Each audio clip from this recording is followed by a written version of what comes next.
Hello everyone, my name's Gavriel, and as always, welcome to my CodeBoxx demonstrations. This will be my demonstration of Module 8, and so let's get started.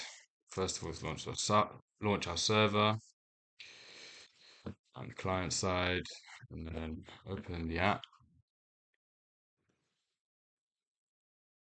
And here you go. You can see we are now at the login page. So first of all, let's register a new user. Just call it new user. um, Test, and then let's just try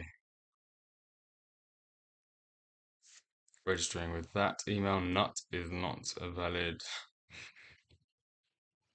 email format. Let's try this. Okay. So um, now let's just create a simple password.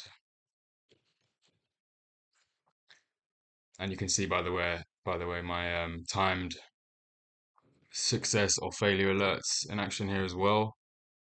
So that's obviously for a failed submission to the database. So we weren't able to add a user there. We were able to add our user because the inputs all passed the validation checks. And now let's try and log in. Perfect. So now we're actually on our admin dashboard.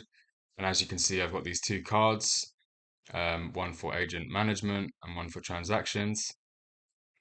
I've also got the nav bar. And as we'll see in a second, there is a post um, alert essentially, which pops up on every page except for the dashboard when the user hovers over the logo, just letting them know that if they click that, it will take them back to the dashboard. So let's look at, first of all, manage agents. So with this component, we can see what it's doing, obviously, is pulling in the data from our database of our agents and then just displaying it in a table. We also have a couple of buttons on this page. Oh, and as you can see as well, there's a button here, Return to Dashboard, which conditionally displays in the nav bar when the user is not on the dashboard.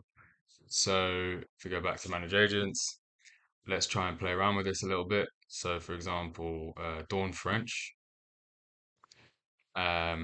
she's no longer acting. She's working for Rocket Elevators now. Who would have known? Let's change her name to Riley, her rating to 89, and her fee to 3,900. Let's put her in the East region. Are you sure you want to update this agent? So here we can see this confirmation modal in action as well. Confirm. Yes, I would like to. So the form hasn't cleared. I left it this way just in case because they're editing a an agent. If they want to change the agent details again after editing them, Um, it probably would be better to redirect to the table actually, because obviously they would need to change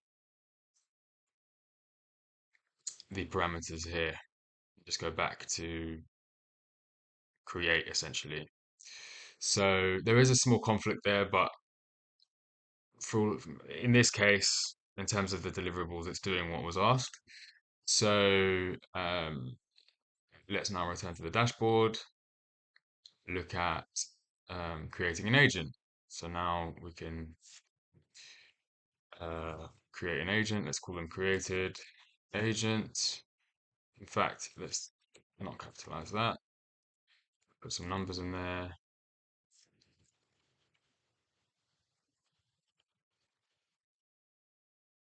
You can see here we've got a nice list of the corrections in our um, failure alert message that's popping up, and it's on a timer as well, I believe for 5 seconds.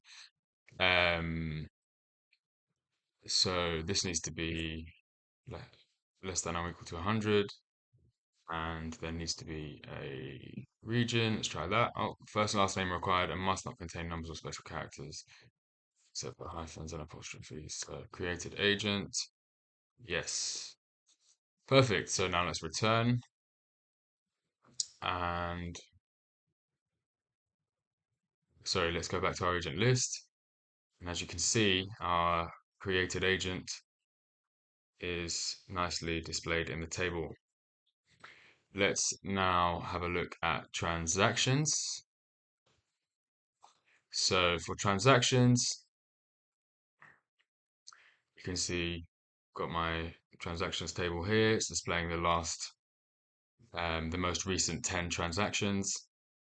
And if we add one, I've got this moving up in steps of 100. So let's say 3000, submit transaction. The It's automatically populating the current date and time of the transaction submission as well.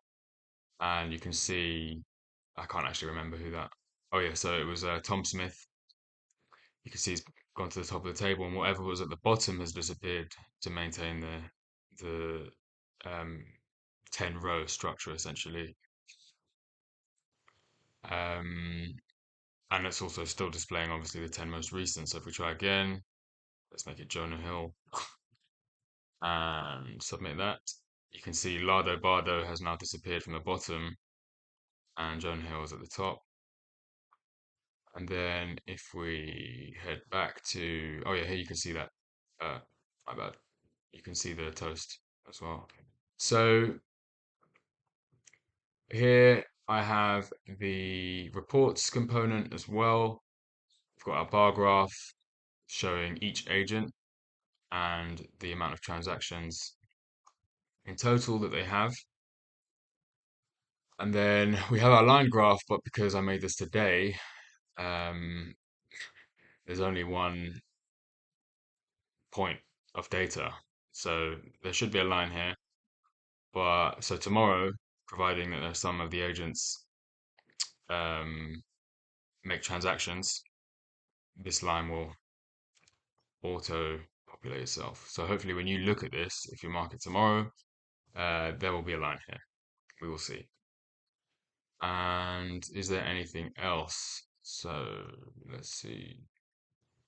So we've got a sign out as well. So now if I'm signed out, but if I try to access a page without being logged in, the session token has essentially been removed from the database. So now I'm going to go back to login, and that's it. I hope you enjoyed the demonstration, and I will look forward to seeing you in the next one. Thank you.